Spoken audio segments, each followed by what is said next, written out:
Welcome to the Business After Hours, where the ties loosen, the suit relax, and we talk business without the boardroom. Grab your favorite drink, kick back, and let's dive into the world of business after hours.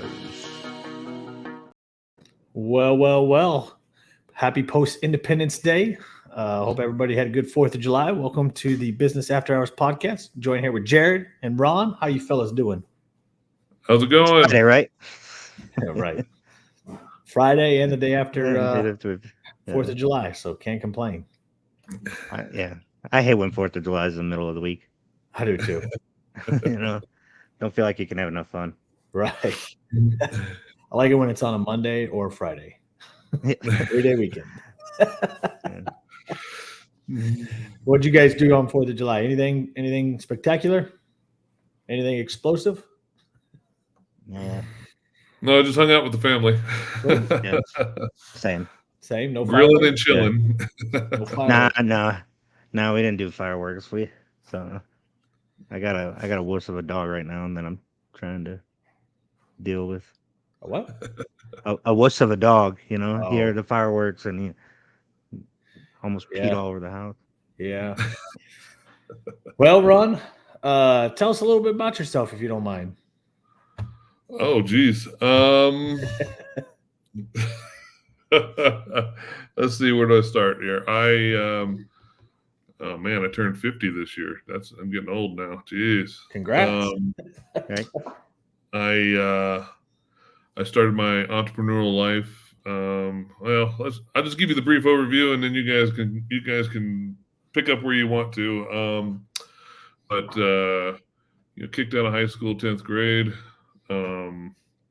Broke my back at 18, paralyzed from the waist down. Had to learn to walk again, and joined the prison system at 19 as a guard, not on the other side, and then was on the riot team at 20, head of the riot team at 21, working death row at 23, and quit the prison system at 24, made my first million by 26.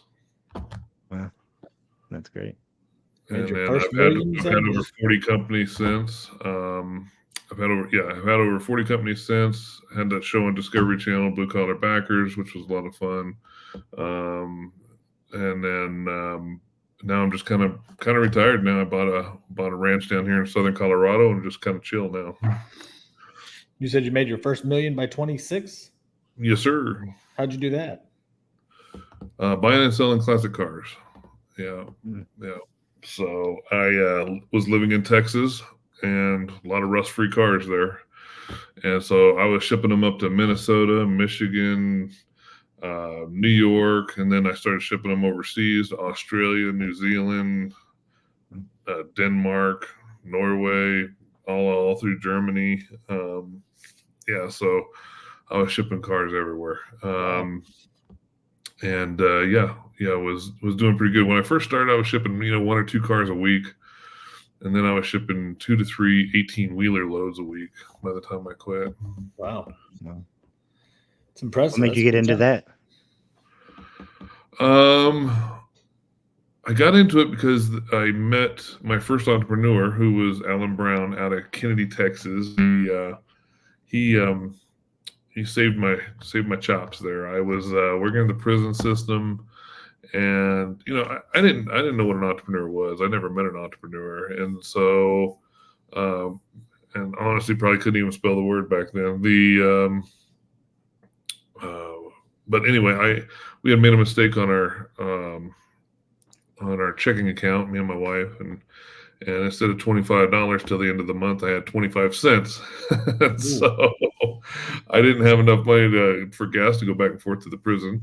And so he owned a wrecking yard on the side of the road, and I pulled in there on the way to work one day, and I asked him if he had any work, and he did. And he had me cutting gas tanks out of old cars, and while he was crushing them, and that sucked. That was, this old gas pouring on you at 110 degrees outside. And, it was terrible. But, he had something that I didn't have, which was, he had all this land he owned. He had the house, he had the shop, he had, heavy equipment. He had all these cars, and he owned it all free and clear. And I asked him about it, and basically he showed me a car, and he said, "Hey, you know how to fix that one?" I said, "Yeah." He goes, "I'll sell it to you for $75." He says, "Get it running, and I'll show you what to do with it." I said, "Okay." So I got it running, and he said, "Okay, take it to work, drive it to work, and park it for sale in the parking lot at the prison." And when I came out from my first shift, I came out, and there was a couple of guys standing there, and one of them wanted to buy it, and I had it listed for $800, and he said, "Hey, I'll give you 400 down and $100 a month for 4 months." And I said, "Sure, yeah, that'll work." And so he gave me $400, and that was the first time. That moment was the very first time I made my own money without a boss, and Wow. it clicked for me that oh, I can make money. Before then, I was always taught, you want money, go get a job. You want Right. more money, go get a second job. You know what I mean? And so, I didn't realize I could make my own money. And it was just like, whoa, okay, now. And then after that, it was no stopping me. I mean, I couldn't stop thinking about it. I was buying cars everywhere. I was flipping cars, buying them, and just.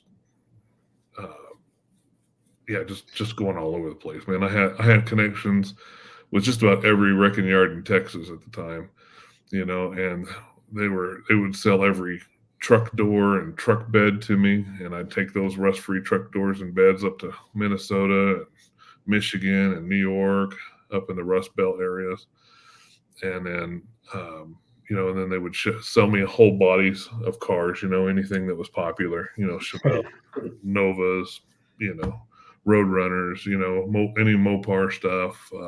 They would call me, and I'd buy them. So yeah, it was pretty crazy. It was a pretty crazy time.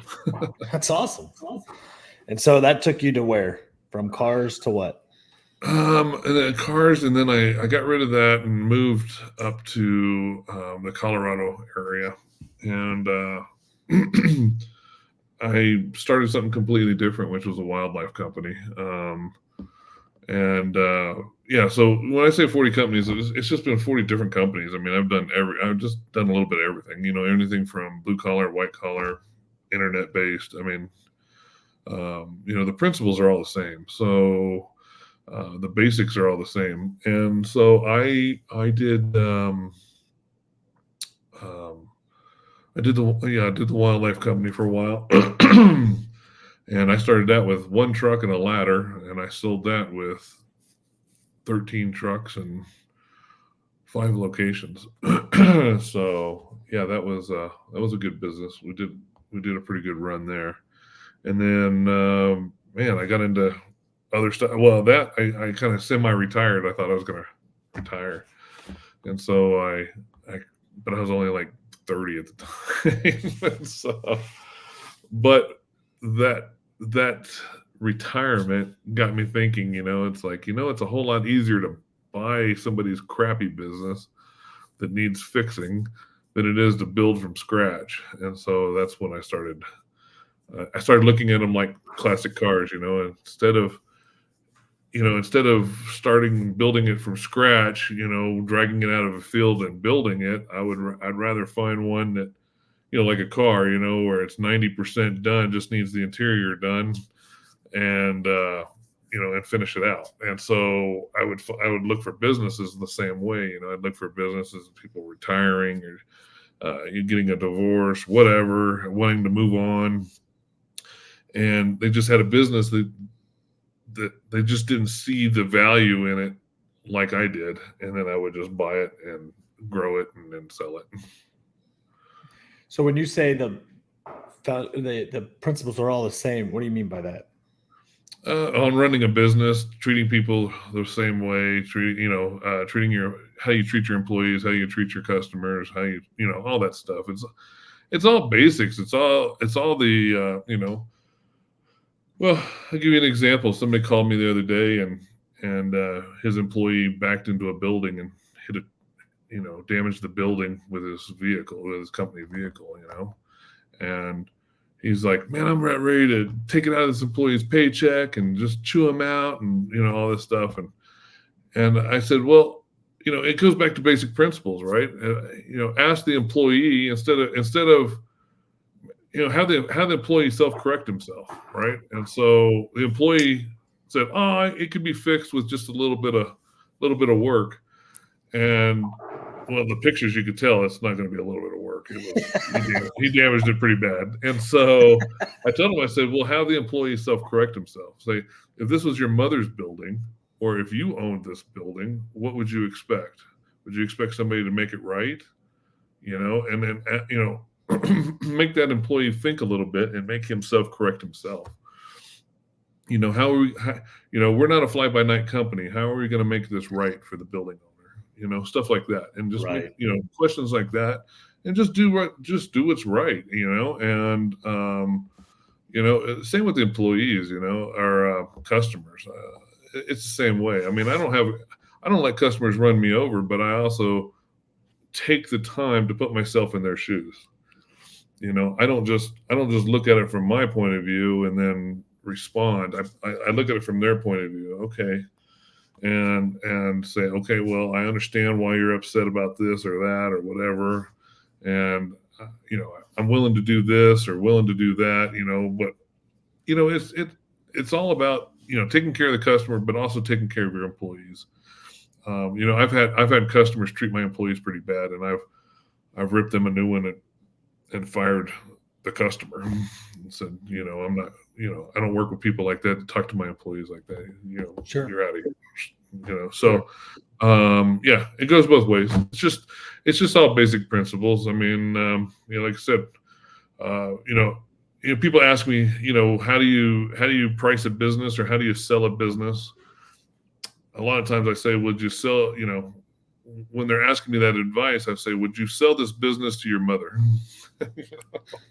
And if the answer is no, then it's probably not ready to sell. You're not selling a business, you're selling a problem, it sounds like. So, right. Yeah, stuff like that. And Pretty basic. I find it kind of interesting because we just had a client that we were dealing with the other day that, like, I had to, I had to tell him thank you, but you're not the right fit for us, just because this guy, I mean, automatically came in hot, and then he kept swearing and and then we tried to work with them a little bit. We do funding, and so he's like, the guy was like, I'm not going to give you any credit or info, none of that. And it's like, well, then how do you expect us to move forward? You know what I mean? And so and he's swearing up a storm. And so finally it was just like, like, I don't, your business is not worth the way you're treating my employees. And so we absolutely cut him off because of that. Yep. Yeah, absolutely. I don't put up with cussing. That's one thing I just don't tolerate. I'm not going to get cussed out by anybody, or my employees. You definitely ain't going to do it to my employees. So, it's the same thing.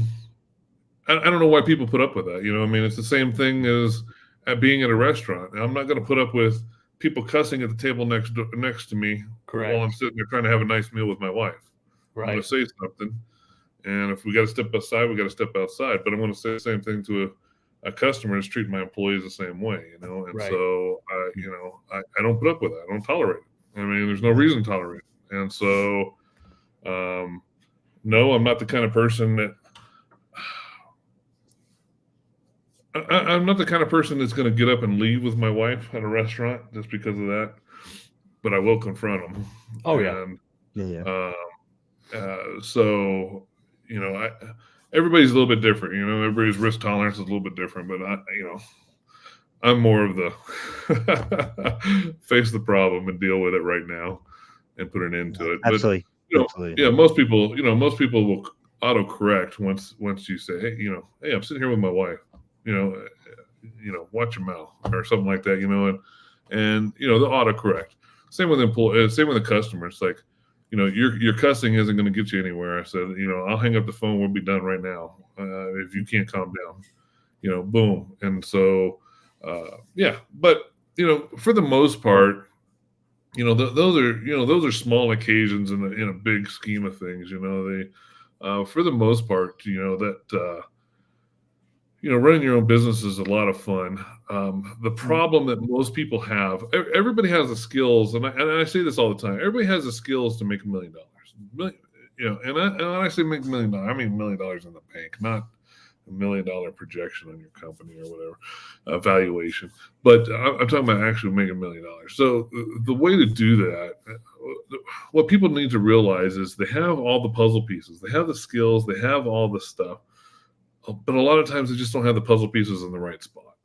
And so that's what I do is I come in and I help you look at things a little bit different, change the way you're looking at things, maybe shuffle some employees around based on their skill sets or, stuff like that. So you currently do coaching, is that correct?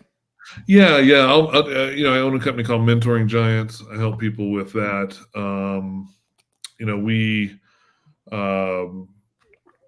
Like I said, I moved down here to Southern Colorado. We kind of retired and didn't, sold all my businesses. But at the same time, I can only, horses running in the field, it sounds great and everything, but I can only stare at them for so long. That's true. And so I wanted something to do.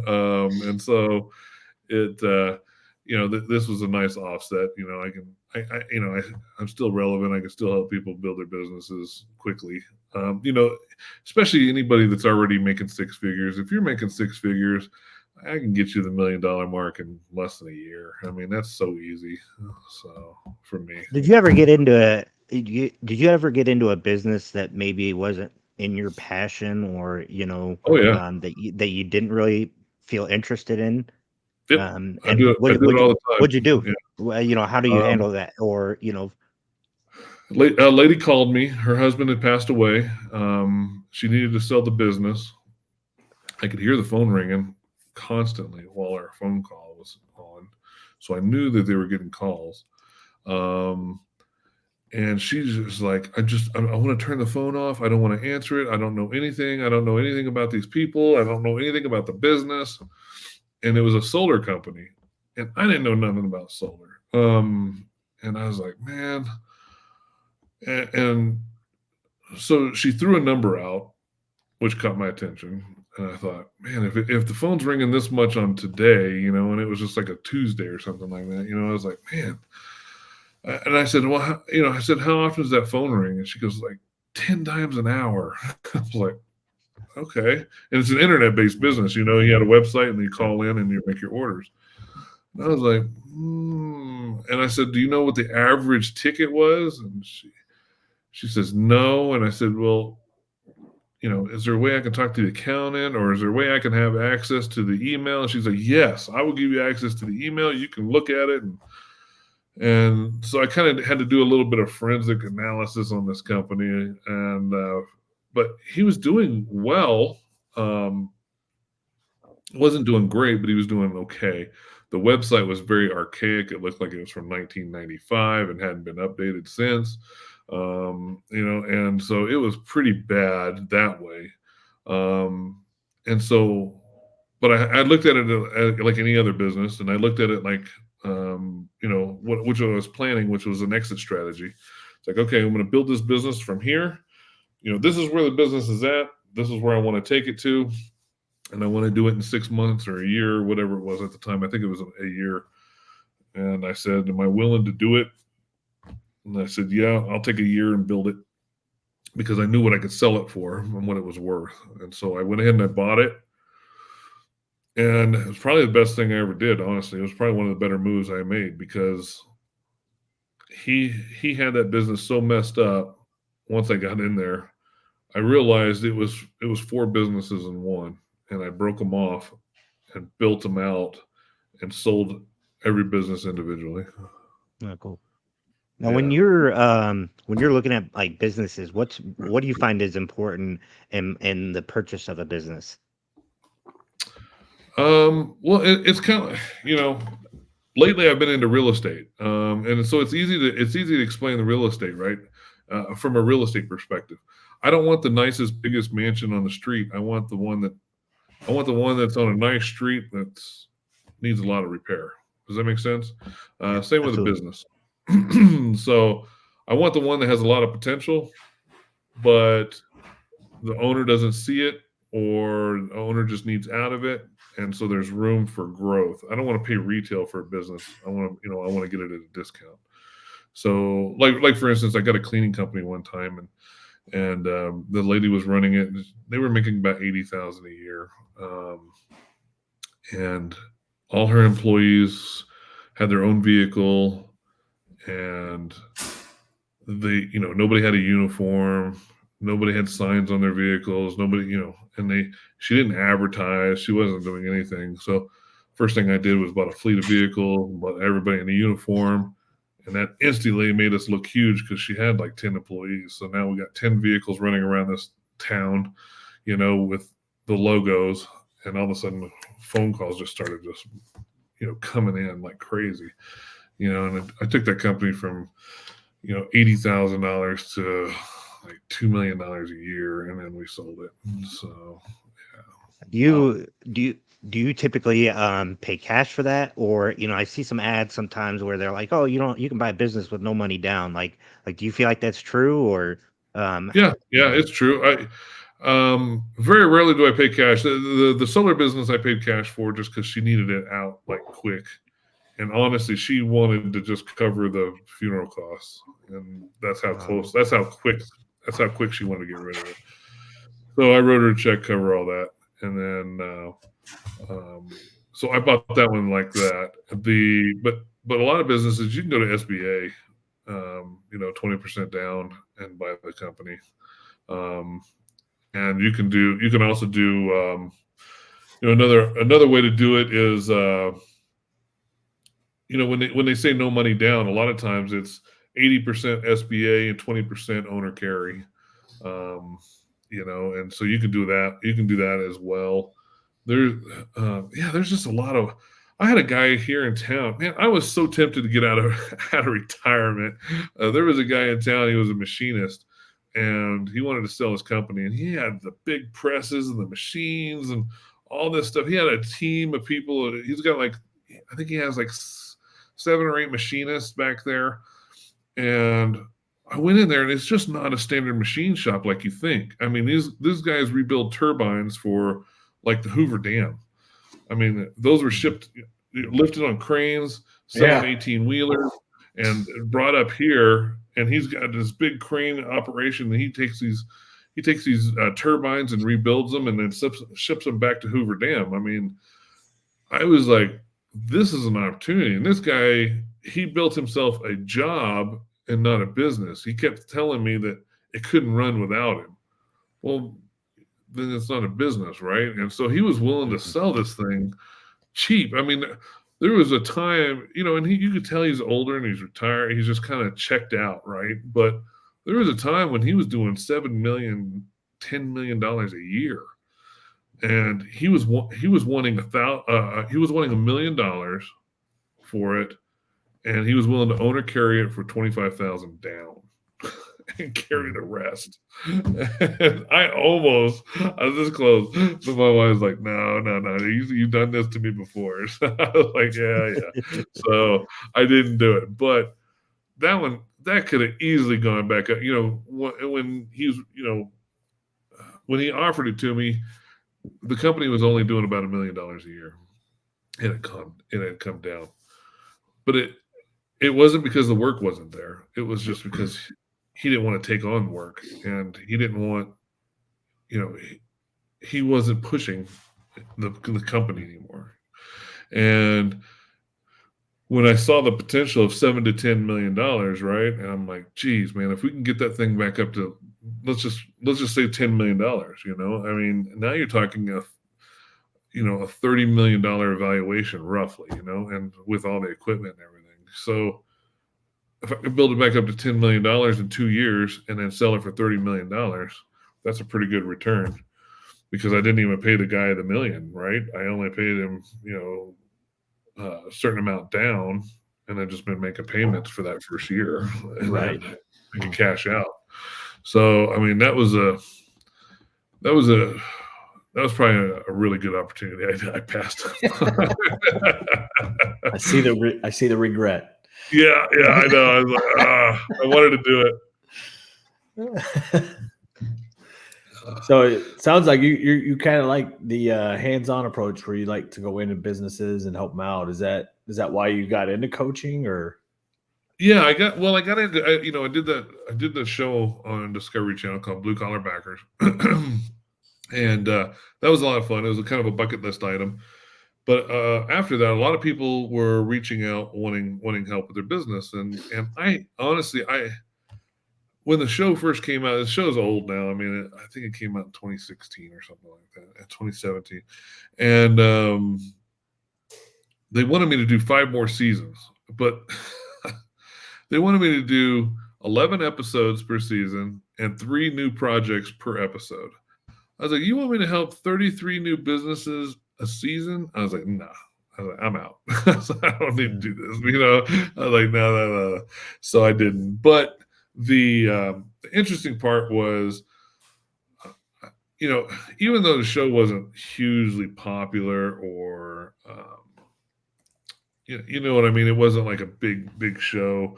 I was surprised how many people had watched the show or recognized me in public or stopped me at Home Depot, stuff like that. And so when we decided to sell our businesses and move down here, a young man saw me in a hardware store here and recognized my voice. He said that my voice is unique, and he recognized my voice from the show. He could hear me 2 aisles over, and he'd come running over, and he's like, "You're Ron Douglas." And so anyway, we talked, and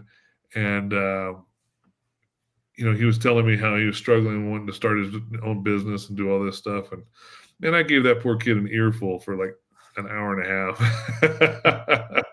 And my wife's like tugging on my sleeve going, let's go. And so we finally leave. And I just told my wife, I was like, man, that really filled my cup. I mean, that was really a lot of fun. I was like, just talking about the businesses and talking about potential and talking about opportunities and, and sharing that with a young man that, that's, everything's in front of him, I was like, man, that was a lot of fun. So, that's what kicked off Mentoring Giants was that talking with that kid. So something that we kind of see a lot of, we've seen a lot lately is, startup companies that don't have, the best credit. Like, do you have any advice for those kind of people? Oh yeah. It depends on the company, I guess. It depends on what they need. Here's one thing. Almost every company out there,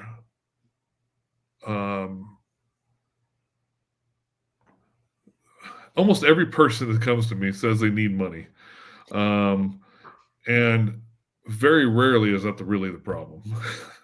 Very rarely is a cash injection or credit, getting credit. Very rarely is that really the problem with the company. A lot of times it's just, you ain't got enough cash coming in to begin with. I mean, why are you going to take on $100,000 in debt when you're not bringing in enough? Oh, if I only had this piece of equipment. Okay, well, go find it used.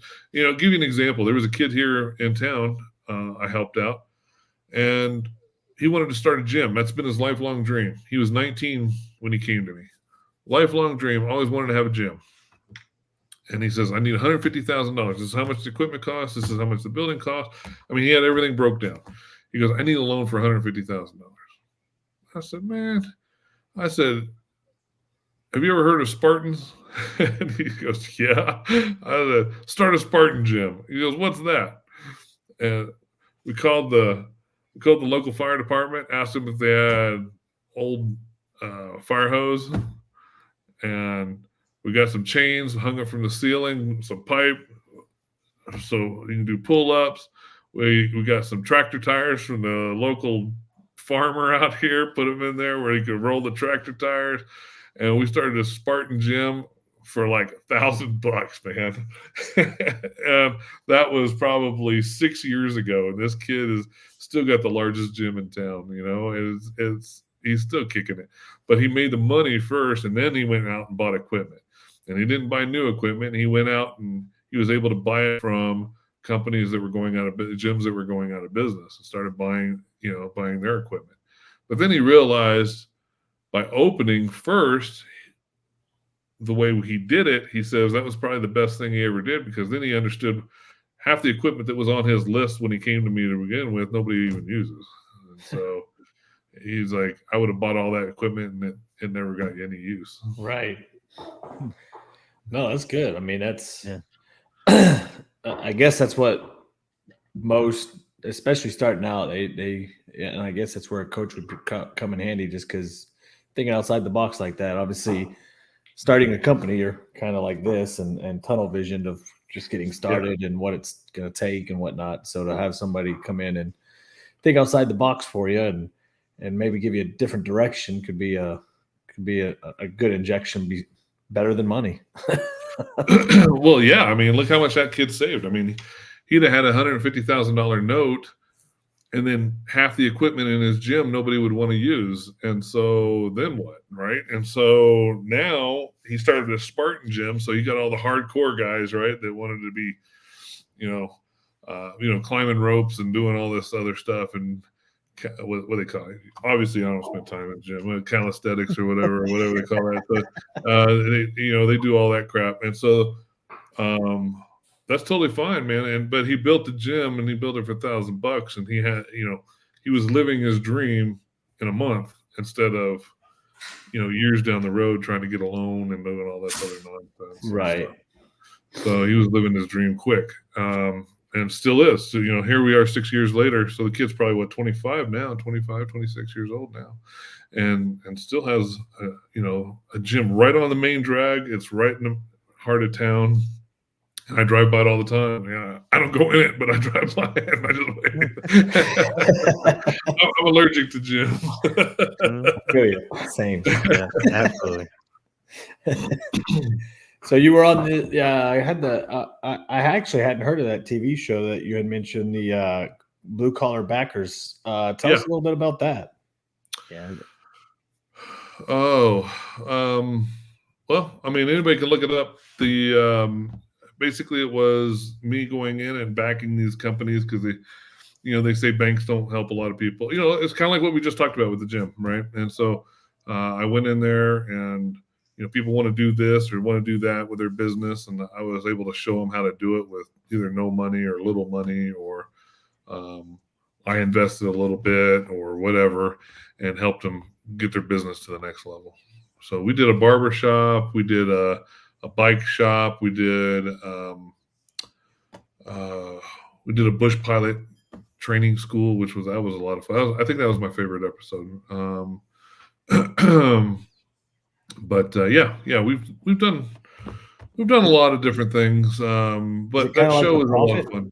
Was it kind of like that show, The Prophet? Yeah. And actually, they came to me and said, so after season 1, they came to me and said, we want to chase this show called The Prophet, and they said we want to compete against that show, and the only way we can do that is and that's when they made that offer. The only way we can do that is if you do, 3 new projects per episode and 11 episodes per season. I'm like, man, you want me to do 33 startups a season? I was like, oh, heck no. I was like, no. At the time I had 8 kids, and I didn't need to do the show, and I'm like, and they're like, well, don't you be, you could be like Marcus Lemonis or whatever. I was like, first of all, Marcus don't have any kids. Marcus wants to do this all the time. That's totally fine. That ain't me. I was like, I don't need to do this, and I don't want to do this. I don't mind going in and helping somebody, or doing one per episode, but 3, and then because I had already done 1 season, I kind of got a feel for some of the headaches and some of the problems. They wanted what was good for TV, not what was good for business sometimes. Mm-hmm. And I didn't agree with that. Me and them fought a lot. They wanted me to say stupid stuff on TV, and I wouldn't say it. And they were trying to get me to say stupid things like, "Oh, I did a turbo company, this company that builds turbo systems for cars." They wanted me to say, they kept trying to push me to say, "Oh, these turbos make a car more efficient," which is true. I said, "Oh, yeah, I said that." I said, "Yeah, it makes the car more efficient. It makes the engine more efficient." And the freaking producer goes, "Well, then that means that people with Priuses would want to buy turbo kits and make their Priuses more efficient." I was like, "No." I was like, "There ain't no." I said, "There ain't a Prius owner out there that's going to spend $3,000 on a turbo for his Prius." Man. I was like, "No." And they kept pushing me to say it, man. And I was like, "No, I ain't saying that crap, man." And we got into a good fight about that one, but I just refused. I mean, I just told them. But that gave me, like I said, it gave me an example of what I was going to deal with for 5 more seasons. And I was just like, nah. They wanted me to say stuff and do stuff that was, good, like I said, good TV, but not good business. And I won't say which businesses, but there was some businesses even in the season 1 that I wouldn't have backed at all. And they're like, "No, this is good for TV. You need to back it." I said, "I'll back it, but it's going to be your money." I said, "It ain't going to be my money." And they're like, "Okay, all right, we'll back it. We'll put the money in." I thought, "Oh, well, I'll help them out." And, but he ain't going to be in business very long. And you can do a Google search and figure out which ones, that we did that. I mean, they were out of business before the freaking show even started. Oh boy. Yeah. So that now are you? Go Go ahead, ahead. Jeff. No, go I ahead. was just going to ask if you're still rocking those overalls. Oh yeah. I still got them over here. I wear them all the time. Yeah. Yeah, Okay. I did that. That's I awesome. actually I started wearing those right before the show, because I wanted to be different. So there was 3 other backers on the show, they said, and I was like, man, how can I really stand out and be completely different than everybody else? And they called me they already had a nickname for me, the Rebel, and I was like, okay, so how can I be really rebellious, and really stand out and be anti-bank, right? Because it was all about doing these businesses without being a bank. And I was like, there ain't no more anti-bank than walking around in overalls instead of nice shirts and nice clothes and all that stuff. So I mean, I started rocking the overalls and have my hat, and my hat's still sitting up there.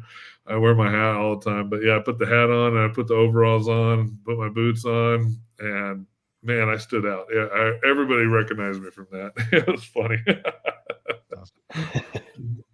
So was that a pretty neat experience, though, just being on that show and Yeah, it was a lot going of through fun. all the production of that? Yeah, it was a bucket list item. I always wanted to do it, so I thought it was kind of cool. Like I said, once I did one season, I was kind of done. I mean, if they would have offered me something I wanted to do, then I probably would have pursued it. But the messaging was wrong for me, and the reason why I say that is the show showed that I would go in and I would invest and I'd help these companies. So everybody that contacted me from the outside the show just wanted money. And so it was literally hundreds of people sending me emails wanting money. It was like, this is not the right message. This isn't the message I want to get out there. Right. And so between the mixed messaging and the whole, like I said, 33 new projects per season, I backed down. I got you. So now, how long has your coaching business been in operations? Oh, we've only been doing it like a year or so, like that. Yeah. So, I started it little, yeah, probably about a year ago. We've done about 20. I've helped about 20 people, get to that $1 million mark. 23 people. I think we counted the other day. So, I don't take everybody on. I mean, if you don't know what an LLC is, I don't take it on. I mean, I'm not going to start from scratch. So, there's a lot of things you can learn off of YouTube. Go figure that stuff out. And then, like I said, once you're making, like I said, 6 figures or something like that, I can get you to the 7-figure mark. overnight, like literally. I mean, it is not hard. I got you. So, in your coaching, do you is it mostly virtual? Yeah, it's like this. I just do Zoom calls, but it's with me. Everything is with me. I mean, and that's the reason why I'm picky about who I deal with, because Sure. it's one-on-one with me. And so I literally, we say, okay, this is where your business is. This is where you want to go. And then I help you, and I'm on the calls every week with you until we get there. So, I don't charge a whole lot for it especially compared to some of these people some of these mentors that shouldn't be mentors. I'm sure you're familiar with some of these people, but I always tell people, if your mentor is 23 years old, it's probably not the right mentor. You know what I mean? The guy hasn't even experienced anything hard yet, and Right. so you need somebody with some years of experience, a seasoned person, somebody that's been there and can prove that they've been there, and has done it. They don't need to do it 40 times like I have, but I mean, they need to have done it more than once. You know what I mean? Just because you got lucky and you hit the timing just right, and you had a successful online business, for a year, that doesn't mean anything. That doesn't prove anything, in my opinion. You could have hit the timing just right. You could have got lucky and just hit the market just right on a product. But doing it over and over and over again. Right. I was always worried about coaching. I always wanted to coach, but I was always hesitant about doing it. Finally, my wife grabs me by my face one time. She goes, 40 times is enough.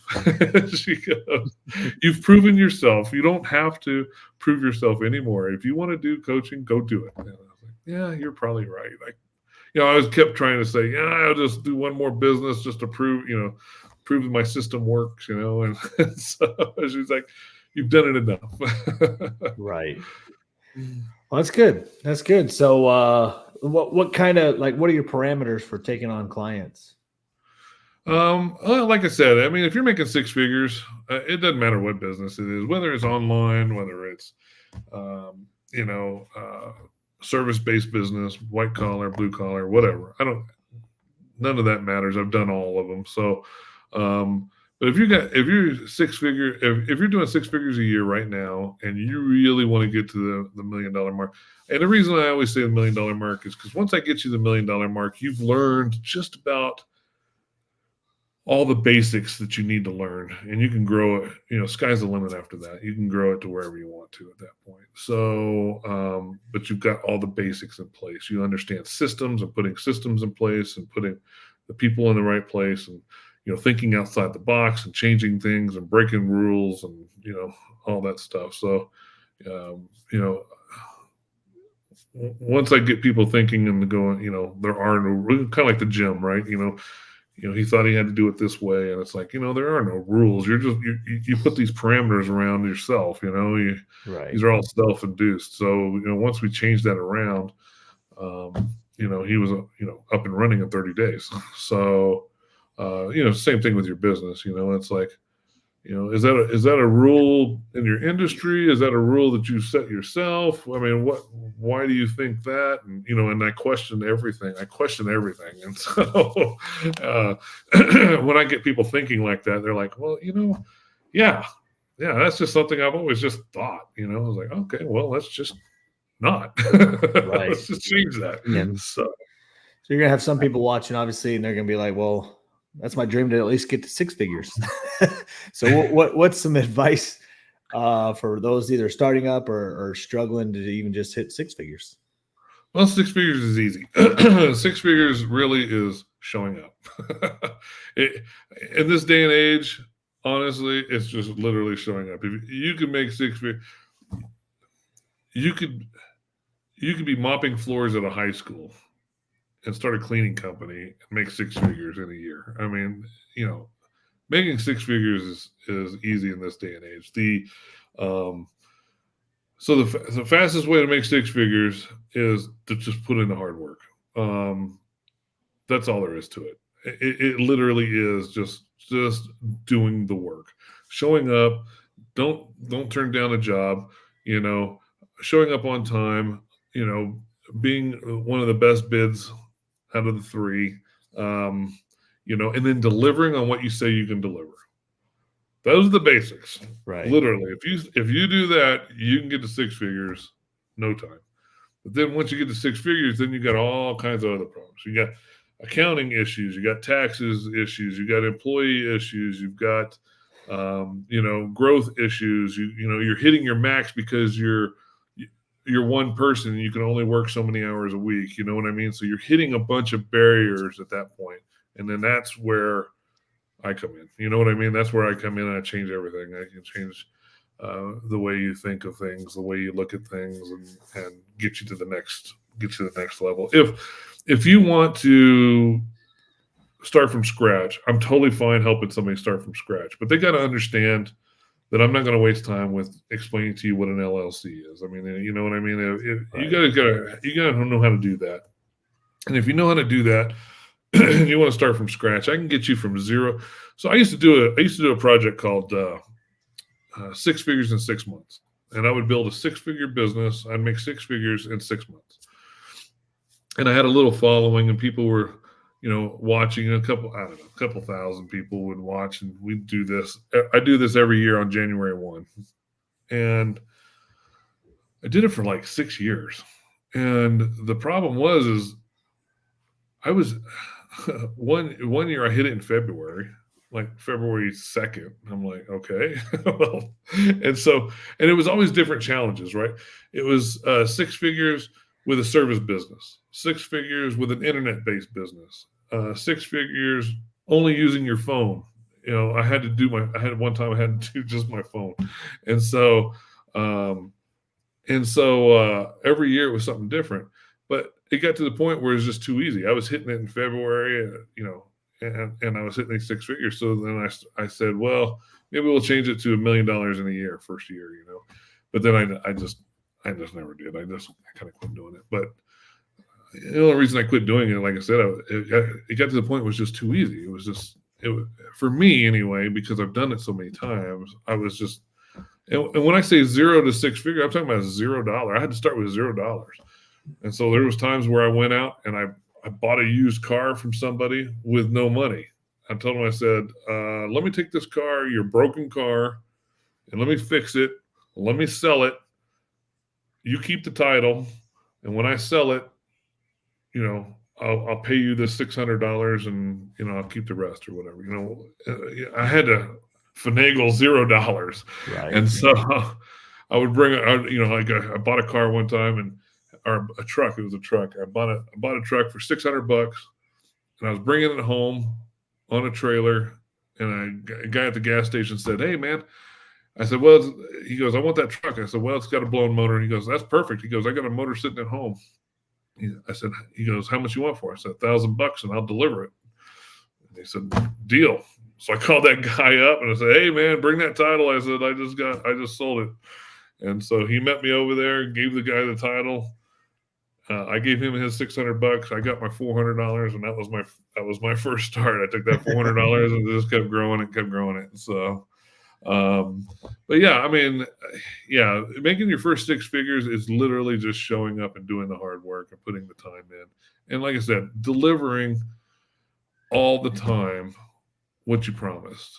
I mean, I've got handyman, because I built up a real estate portfolio. One of the things I did when I moved down here is I had never been into real estate, and I moved to a small town, like 4,500 people. And I told myself, I told my wife, I said, that's one thing I've always wanted to do. I said, I want to do real estate. I've always focused on businesses. I never did real estate.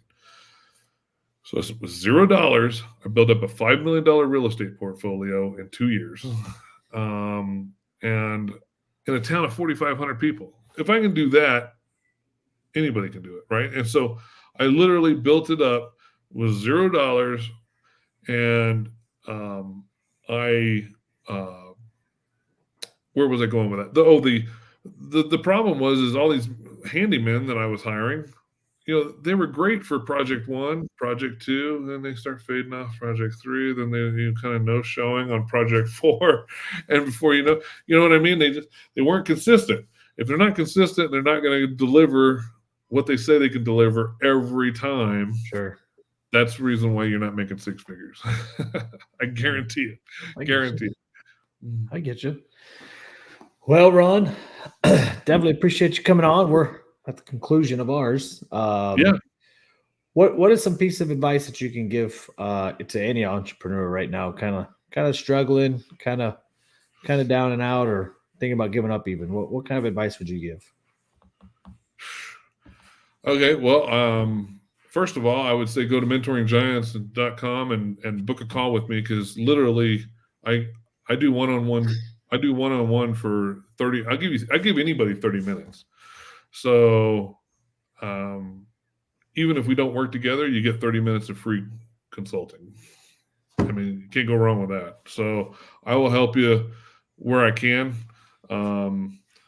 So if you're struggling with a business, I would say go there. It's hard to give blanket advice on something where, because everybody's situation is different. You may need help because you suck at getting up in the morning and you're starting work at 10 o'clock.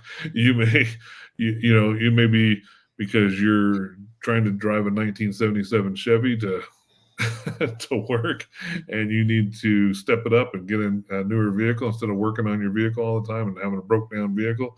I mean, there's all kinds of different scenarios. So everybody's situation is different.